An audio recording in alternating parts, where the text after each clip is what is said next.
How about them damn Cowboys, man? Where they at, dude? Where them Dallas fans at, man? I made a couple calls on yesterday, and let me just say, a lot of them went straight to voicemail. That's all I'm gonna say, man. Of course, I'm referencing the game. Cowboys came to Bank of America Stadium, and now they're going back to Dallas with the L on their books. We beat them 27-30.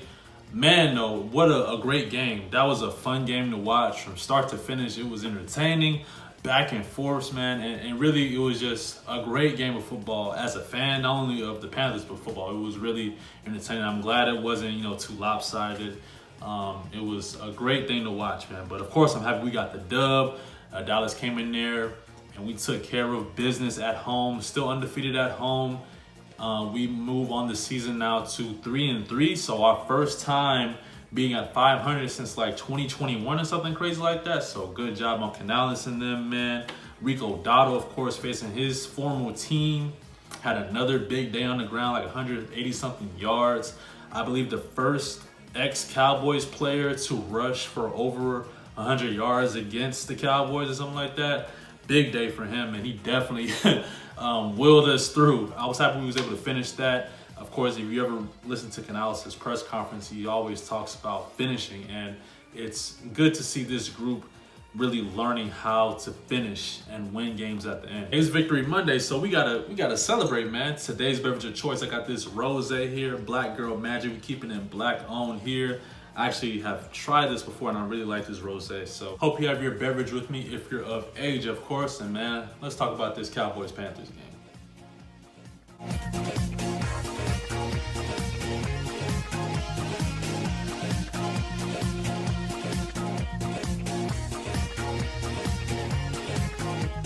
Also, if anybody asks why I'm wearing this, because this orange don't got nothing to do with this blue. This actually is my high school alma mater. They undefeated in the football game. Shout out to Andre Wilkinson High School. You already know we 7-0, babies. Keep going, Bruins. We rooting for you. I know I did not post the video for the Dolphins game, which we had that big 17-point comeback. I did record it, but it had some other things going on, so I wasn't able to edit it. It might make its way into the channel later, or maybe some bloopers or something like that later. But in the preview for the Cowboys game, I said that we needed to score at least 30 to beat the Cowboys. And it's kind of crazy enough. Sure enough, we did. We ended up scoring 30 on the dot. But that Dallas high-powered offense, I knew we was going to be able, or we was going to have to be able to go back and forth. We was going to have to be able to put points on the board. None of these, field goal drives or 3-and-out drives. None of that stuff is really going to fly against the Cowboys, and I'm happy we were able to, keep up with the points and we're able to score 30. And in addition, our defense played super well, but I'll get into that in our good takeaways. As always, starting with the bad takeaways, we got a couple things we need to nitpick here. First off, T-Mac had a drop pass in the first quarter, which led to an interception, which led to Dallas's first touchdown of the game. I've spoken previously about T-Mac and his drops, and it's low-key becoming a recurring problem here. It's not like, he's having 3-4 drops a game, but it is something I'm noticing. And as great as a player T-Mac is, we have to hold him accountable here. He knows himself that, he's got to be better there. Even if he looks at the press conference, he wished he could have had that one back. Because if that was Xavier Legette, man, people would have been all over him. So we got to keep that same energy here. But thankfully, he was able to make it up later with those 2 catches in the end zone. And also on the defensive side of the ball, no sacks is a letdown again. I really wish we could have tried to pressure. Even though we did get some pressure in Dak's face a couple of times, but we didn't lead to any sacks. So that's another game with no sacks. Especially coming off that Dolphins game where we had 4 or 5 sacks in that one game. Dak is playing at a phenomenal level right now, especially with that pass game. You got to make him uncomfortable in order to throw him off his rhythm. If he just sits back there all day, he's going to pick you apart. In addition, there are a couple of blown coverages that led to some really big plays on the Dallas side of the ball. Particularly if I were to call out one, it was that touchdown play where it was 4th and 1. They did a play action pass. Dak to the right. There were 2 players open, so just a completely blown coverage there. Got to get those things tidy up. I'm sure that's something that's going to be identified in film this week, so we can prevent those, big touchdown plays from happening on the defensive side of the ball. Now, let's talk about the good takeaways, man. My favorite part. Rico Dowdle, man, you got to start with him. 239 yards from scrimmage, a franchise record there. 183 yards on the ground. He was getting whatever he wanted on that Dallas defense, man. It feels like every time he carried the ball, he was getting 7-8 yards, easy. Man, he was just doing what he wanted with that Dallas run defense, man. They really didn't have an answer for him all day long, and you got to give credit to him. He came in motivated. He said they needed to buckle up, and you knew he was going to come in with a purpose and, you know, a passion, playing against his former team in the Cowboys, and he put on a show, man. And as a fantasy owner of RICO, I definitely appreciated the show he put on this week. A nice compliment from last week's performance. I'm glad he was able to continue that momentum. It only helps us going forward, in my opinion, because that allows us to not rush Chuba Hubbard back from his injury. He gets to slow his process, make sure he's at a full 110% before he comes back, if Rico is playing the way he is now. And that way, when we do incorporate Chuba back into the game plan, so much of the workload isn't going to be on him. We can kind of split that workload between him, ETN, maybe even DJ Dallas. Switching over to the defense side of the ball real quick, run defense. Only allowing 31 yards on the ground. Another great performance. I think last week they only allowed, 29 yards on the ground. I mean, just, they're looking stellar. And it's not like they're going up against some bums on the ground. I mean, Javonte Williams was playing really good. And then even on the Dolphins, A-Chain, another great, running back. So it's not like they're going against some mediocre running backs. They're going to get some studs. And man, you got to give a shout out to the interior line, man. That whole D-line, Derek Brown, Nick Scored, and A-Shawn, man. A lot of them came up big, man. Just made Dallas a one-dimensional team in that passing game. Now, that one dimension was working pretty good, but the fact that we were able to just kind of, make the defensive game plan a little simpler because we didn't have to worry about the run game. Credit to Beverage and that run defensive scheme. They played out their minds. And even outside the run defense, under 300 yards total for the best offense of the league. This high-powered offense that was putting up 40 on Green Bay. I gotta give him credit, man. Credit is due, because Beverage has taken a lot of heat for his defense, and for him to hold that top defense under 300 yards, you gotta give him props, man. So good job to Beverage there. Switching back to the offensive side of the ball, O-line and the tight ends were blocking their minds out, man. Like I said before with Rico, every time he ran, you felt like he was going to get 7-8 yards, and that's in part because of the blocking scheme. You could just see the holes opening up from the great O-line blocking, the tight ends blocking, even the wide receivers blocking, man. And that shows great buy-in, that everybody is willing to do their part in order to make the team successful, right? You got Tommy Tremble putting in work, and Leggett on the out, putting in work blocking, man. Just great work, and especially knowing that I believe we had our right guard, who normally starts in that position, was injured, so we had a substitute right guard, still was able to almost not lose a step in the blocking game. So that's just credit to game planning, preparation, practice, a great week of practice, that's gonna also say. But yeah, you just gotta credit those guys, man, coming in motivated and focused and executing that game plan. In addition, man, the wide receiver groups, I gotta give them their props, man. All of them, just like last week, played a good part, man. T-Mac was able to get his first touchdown as an NFL player, so shout out to him. And not only was he able to get one touchdown, he was able to get 2 touchdowns, man. Both in pivotal drives too, so congrats to him. Xavier Leggett also had a big play, a big third down play, I think, when the screen pass, and that converted the change. Gave us an extra 5 yards in addition to the first down, so a big play on him. In addition to his run blocking was good. Jimmy Horn stepped up as well with that big play on the sideline. That got us that was like a 30-yard bomb. Big play on him. I can't wait to see how much more he's incorporated into the game plan and the scheme on the offensive side of the ball. And Hunter Renfrow, hey, I was low-key on Hunter Neck this season because these fans, they were throwing a temper tantrum for Hunter like he was, some all-pro stud. And I'm not saying he was a bum or anything, but the way people were crying for him, you would think he was like a game changer, and he was never that in my eyes. But credit where credit is due, that 4th down play to end the game and kind of seal it.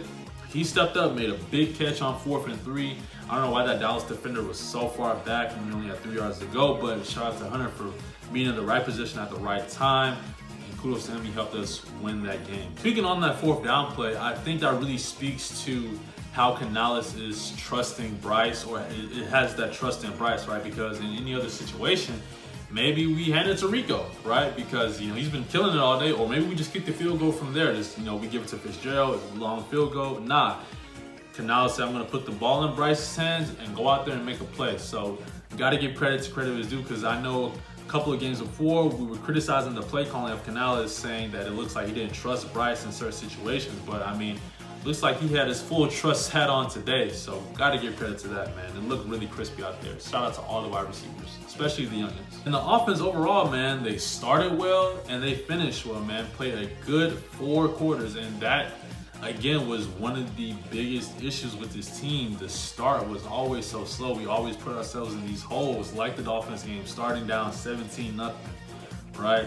Or even the Cardinals game, starting off slow. And this game, we were able to go back and forth throughout the whole game. Dallas scored, we scored, right?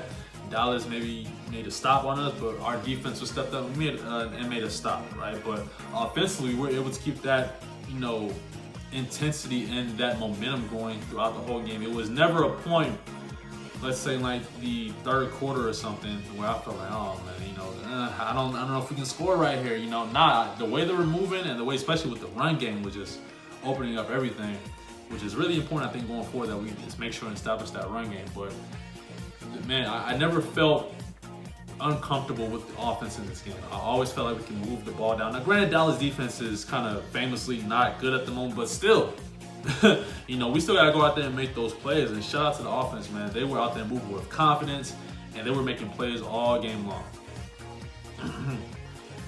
And last but not least, for my good takeaways, man, a couple more players on defense. Nick Scott, I think, had his best game of the season. He was somebody that was catching a lot of heat. Shout out to him. He stepped up, made a couple big plays, probably most notably that breakup pass. I think, was it a third down in the red zone, where Dak threw a pass to Ferguson, the tight end, and Nick Scott broke that up, so prevented a touchdown. Big play on him, man. And like I said, I think it was his best game of the season. Christian Rosebaum, another guy that had a great game, 6 tackles overall, was really all over the field, man. I highlighted him in the Dolphins recap that I didn't post, but I think he had his best game last season, and was happy to see him kind of push that momentum forward to this game and have another great game. Fitzgerald, man, our rookie kicker, shout out to him, man. Game-winning field goal. Made another field goal before the half was over to give us a little bit of momentum before we got the ball back in the third quarter. So I got to give credit to the rook, man. He, did his job, came in, kicked us, and brought us that victory.